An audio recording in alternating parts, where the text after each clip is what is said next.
Bonjour et bienvenue. On s'est tous déjà posé la question, non? Comment une voiture autonome fait pour naviguer dans le trafic? Ou comment un smartphone arrive à reconnaître un chat sur une photo? Eh bien aujourd'hui, on va plonger au cœur de ce sujet fascinant, la vision par ordinateur. On va décortiquer comment une IA apprend à voir le monde, à localiser des objets dans une image, un peu comme nous. Regardez ça, on a des exemples assez incroyables.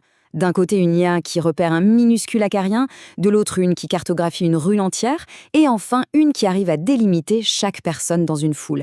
Alors la grande question, c'est comment est-ce possible? Comment on passe d'une simple étiquette, genre personne, à une compréhension aussi fine et détaillée d'une scène complexe? C'est exactement ce qu'on va explorer ensemble.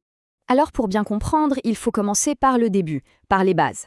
On va d'abord voir la compétence la plus simple qu'une IA peut avoir en vision, et on va vite se rendre compte pourquoi, dans le monde réel, ça ne suffit pas du tout.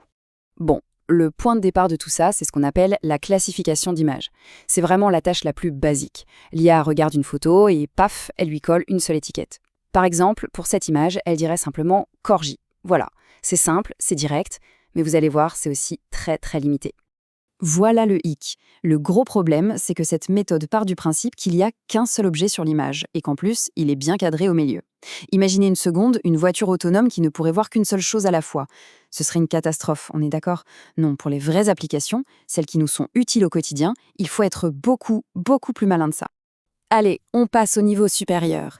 À gauche, on a notre bonne vieille classification Corgi. Point. Mais regardez à droite, là c'est autre chose, c'est la localisation. L'IA ne dit plus seulement ce que c'est, elle nous dit où ça se trouve en traçant une boîte tout autour. Et ça, c'est déjà un énorme bond en avant. Et là, on arrive au vrai défi, le saut de géant. On passe de la localisation d'un seul objet à la détection d'objets au pluriel. L'IA devient capable de trouver et d'identifier plusieurs choses en même temps, dans la même scène, même si elles se cachent les unes derrière les autres. C'est précisément ça, le cœur du sujet d'aujourd'hui. Ok, donc la question qu'on se pose tous maintenant, c'est comment elle fait, l'IA, pour apprendre à dessiner cette fameuse boîte autour d'un objet. Cette boîte qu'on appelle la boîte englobante. C'est ce qu'on va décortiquer tout de suite. Alors oui, le nom technique c'est boîte englobante, ou bounding box pour les intimes. En fait, c'est tout simple, ce sont juste 4 nombres. Une coordonnée X, une coordonnée Y, pour dire où commence le coin, puis une largeur et une hauteur. Avec ces 4 chiffres, on définit un rectangle parfait autour de l'objet. C'est vraiment l'outil de base. Mais alors, comment on apprend ça à un réseau de neurones? C'est là que c'est malin. On ne part pas d'une feuille blanche. On prend un réseau qui est déjà un champion de la classification, un expert pour dire « ça, c'est un corgi ». Et sur ce réseau existant, on vient lui greffer une nouvelle petite brique qu'on appelle la tête de localisation. Ensuite, on entraîne uniquement cette nouvelle partie à deviner les 4 chiffres de la boîte. C'est un peu comme prendre un chien qui sait déjà rapporter la balle et lui apprendre en plus à la poser dans un panier. C'est beaucoup plus rapide. Bon, on a vu comment trouver un objet. Maintenant, le vrai casse-tête. Comment on fait pour en trouver plusieurs? Surtout quand on ne sait même pas à l'avance combien il y en a à chercher. 1, 10, 100? C'est vraiment le cœur du problème. Le système doit être super flexible. Il ne peut pas être programmé pour chercher, disons, 5 boîtes. Et s'il y en a 6 ou 2? Alors comment les algorithmes s'y prennent pour résoudre cette énigme? En gros, il y a 2 grandes philosophies qui s'affrontent. D'un côté, on a les méthodes à 2 étapes. Pensez à un détective méticuleux. D'abord, il repère des zones d'intérêt, des régions suspectes où un objet pourrait se trouver. Ensuite, il inspecte chacune de ces zones à la loupe pour confirmer. C'est précis, mais un peu lent. Et de l'autre côté, on a les méthodes à une étape. Celles-là sont beaucoup plus directes. Elles plaquent une grille sur toute l'image et chaque carré de la grille crie en même temps « Chez moi, il y a un objet. C'est ça, et il est là ». C'est peut-être un peu chaotique, mais c'est incroyablement rapide. Et justement, on va s'intéresser à l'une de ces méthodes ultra rapides, la plus célèbre et peut-être la plus ingénieuse, YOLO. L'idée fondamentale de YOLO est presque déconcertante simplicité. Imaginez qu'on prend l'image et qu'on jette dessus une grille, un peu comme un filet. Et chaque petit carré de ce filet, chaque maille, va se voir confier une mission très spécifique.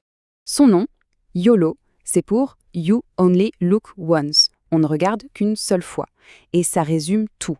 Pas de deuxième inspection, pas d'aller-retour, tout est fait en un seul passage. C'est de là que vient sa vitesse absolument bluffante. Ce visuel explique tout le processus. On part de l'image avec sa grille, ensuite le réseau de neurones se déchaîne et propose une multitude de boîtes potentielles. En parallèle, il crée une sorte de carte de probabilité pour deviner ce qu'il y a dans chaque zone. Et à la fin, une étape de tri intelligent vient faire le ménage pour ne garder que les détections les plus fiables. Et hop, on se retrouve avec nos objets, un chien et un vélo parfaitement localisés. C'est ce processus en une passe qui fait toute la magie de YOLO. Alors là, on voit une équation qui peut sembler intimidante.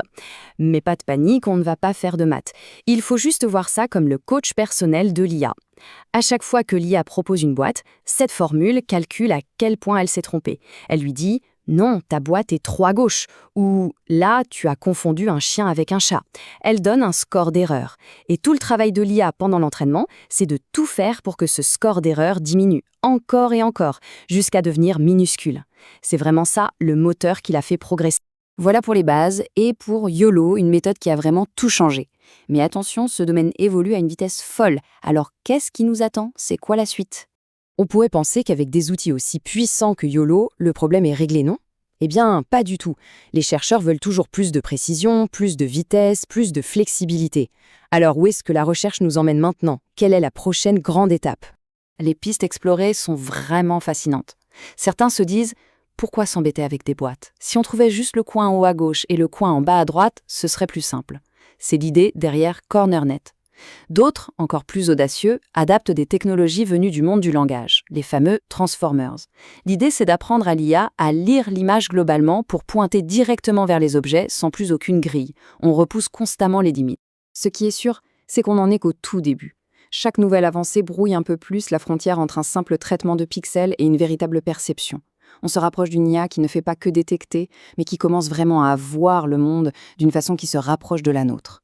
La vraie question pour demain, ce n'est plus seulement de savoir ce que la machine voit, mais bien de comprendre comment elle commence à percevoir notre réalité. Merci d'avoir suivi cette exploration avec nous.